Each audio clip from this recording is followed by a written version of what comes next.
Assalamu alaikum wa rahmatullahi wa barakatuh. Akkamii nagaa keessanii fayyaa keessanii baga jiraatanii nu gammachiisan isiniin jedha hordoftoota Asheemtuu Be'ooroo hadha waan baay'ee tokko namatti toluu fi waan baay'ee tokko nama dinqisiisu isiniif qabadheetiniin dhufeetiniin jira. Kanaafiyyuu atileetii Oromoo kan taate Siifan Hasan waan baay'ee tokko namatti tolu jechuudha. Tokkoffaa baate jechuudha. Bakka waan baay'ee tokko nama gammachiisuu fi hamilee Oromoo ol kaasuu danda'uu fi namatti tolu tokko jechuudha.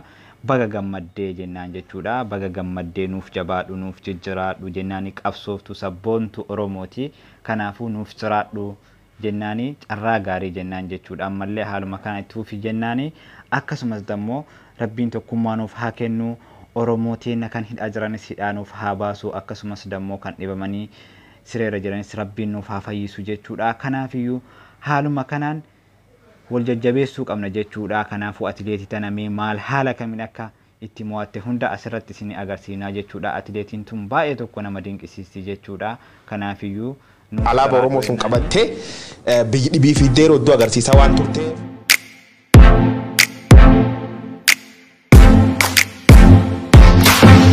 Siifani Neezerlaandi ceetii miti. Alaabaa warra sun harka qabattee barbaadda ka Oromoo harka qabattee jechuudha. Alaabaa Oromoo harka qabachuun Itoophiyaa bira yakka ta'uu.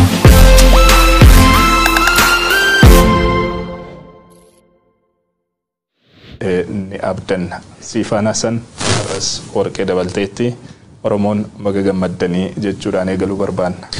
Oloompikiin Tookiyoo kun bara 1964 yeroo jalqabaatiif Itoophiyaan injifannoo irratti argatte ture. Sana dura bara 1964 jechuudha. Argattee. Sana dura immoo Room irratti Itoophiyaan sadarkaa garaagaraatti Olompikii irratti injifannoo garaagaraa argataa turte.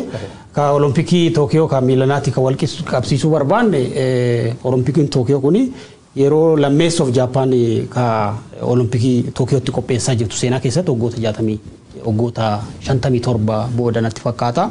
Olompikii sanarratti illee dhalataan Oromoo lammiin Itoophiyaadha Abbabaa Biqilaa injifannoo galmeessee ture. Itoophiyaan bara kana tarii maaraatooniidhaan yoo injifannoo sana deebitee argachuu dandeesse malee injifannoowwan guguddaa akkasitti argataa hin jirtu. Wamaraafuu Abbabaa Biqilaa gaaf sana yeroo Olompikii Tookiyoo irratti injifatu sirbameeftu jira hausoo tokkooni sirba sana dhaggeeffannee walitti deebina.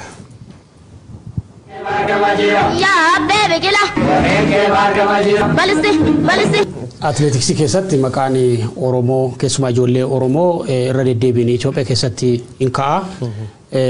Atileetiksiin Itoophiyaa Oromoo maleellee hiikan qabu jettee kaasuu hin dandeesse. Yaa Abbabaa Biqilaa bara 1960 Room Itaalii gubbaatti gaafa mo'atu barsunti Itaalii fi Itoophiyaan Itaaliin deebite akka 35 Itoophiyaa bulchite.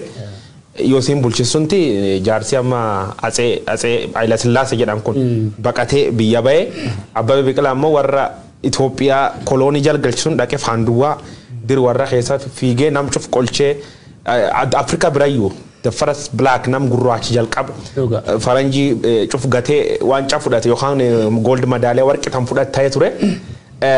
Namni kun waan sigaaraa nyaata dhumirratti iskoosiif raga qulqulluu qabaachuu baannus Hayilasillaasee jeesisiis waan jedhanii dubbatan beekama maqaa guddaa horachaa dhufee kabaj guddaa addunyaa biratti argatee achi wanni sun Hayilasillaasee aarsite inni lugus waan ta'eef maqaan caale naan konkolaataa rukuchiiste jeesedhani.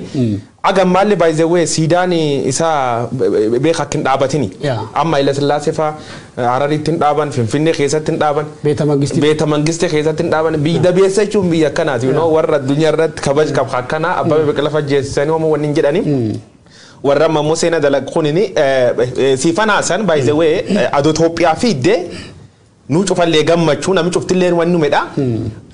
Biyyi sun fiiguunis Itoophiyaa caalaa waan kabaja argatan fakkaatti guyyaa tokko keessatti ammoo Olompikii tokko irratti badhaasa sadi gurrachuun inum saamti. Injifannoon Siifan injifannoo addaati. Seenaa keessatti iyyuu fageenya dhedheeraa hagana fiigaa warqee sadiif atileetiin dorgome baay'ee hin beekamu hin dhaga'amne seena qabeessadha. Tarii gama kanaan injifannoo dachaa galmeessuudhaan akka fakkeenyaatti akkuma yeroo darbes dheeraa ture kanneen akka Xurunesh Dibaabaa Qananiisaa Baqqalaa kaasuun ni danda'ama. Haa ta'uti isaan kan milkeessuudhaaf danda'an warqee lama lamadha Olompikii Beijing irratti. Siifan warqee sadiif dorgomtee lama milkeessiteetti 5,000 fi 10,000. Isa sadaffaa immoo guyyaa kaleessaa fiigichaa gaggeeffame fiigicha meetira 1,500 baay'ee fiigicha ulfaataa akka ta'e isheen illee kaastee jirti. Sanaan egaa irra deddeebiidhaan dorgommiitti dhiyaachuudhaanis ol qabatee ta'uu danda'a. Sadarkaa sadaffaadhaan xumurte innis injifannoo salphaa miti beekte. Sadarkaa sadaffaadhaan Olompikii irratti xumuruun gulaallii kana hunda keessa darbanii dhufanii meedaaliyaa keessa seenuun mataansaa injifannoo guddaadha. Egaa faaruun sila sin dhageessifnee Olompikii seena qabeessa Tookiyootti gaggeeffamaa jiru kun injifannoo Abbabaa Biqilaa sana akkuma yaadattanii fi Abbabaa Biqilaadhaan wal qabatee gara Salaaleetti faaruu garaagaraatu dhagahamaa. Maqaan Abbabaa jedhullee akka bal'inaan faaruu naannoo sanatti faarfamu keessa jirudha kan atis silanaaf kaasaa turte. Mee sanarraa waan nuun jedhu. Abbabaan basically by the way ani amma goota akka Abbabaa ta'uu baadhullee yoo kana abdeetii kee barreessee ture. Lafi dhaloota Abbabaa Biqilaatii fi lafi qe'ee keenya tokko baay'ee. Akaakayyuun koo gaatu lama dura boqotee Rabbi araramuu fi gombisaa akka wajjin taphataa turan natti himaa ture. Abbeen amma karaan isaan moggaa illee ni jira. Karaa piistaati akka carraa ta'e lafa baadiyyaati. Karaan sun dhaloonni isaa aanaa bichuuf nyaati. Shanoo fi abbichuun immoo gara kiiloomeetira 40 agas walirraa fagaata lafti qe'ee lafti magaalaa Shanooti. Daandii tanarra kaachaa akka ture yeroo gaafa ijoollee ta'an nutti himamaa ture. Daandiin sun maqaa isaatiin moggaafamtee amma naannoo Amaaraa fi naannoo Oromiyaa daandii wal quunnamsiiftu siidaa tokkollee hin qabu.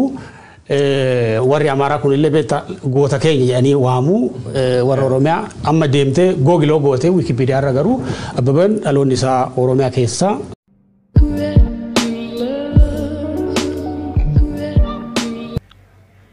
Viidiyoon keenya kan guyyaa har'aa kana fakkaata jechuudha. Kanaafiyyuu jaalattanii jirtan jenneetiin abdii qabna.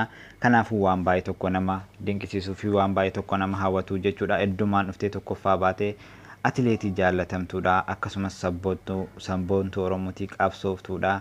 Kanaafiyyuu baandiraa Oromiyaa ol kaasee jechuudha. Kanaafiyyuu baay'ee nutan jechuudha. Ashimtuu Be'ooroo jettanii itti barreessitan chaanaalii kiyya akkana isiniif bahaa jechuudha. Suuraa kiyya kan ofirraa qabuudha.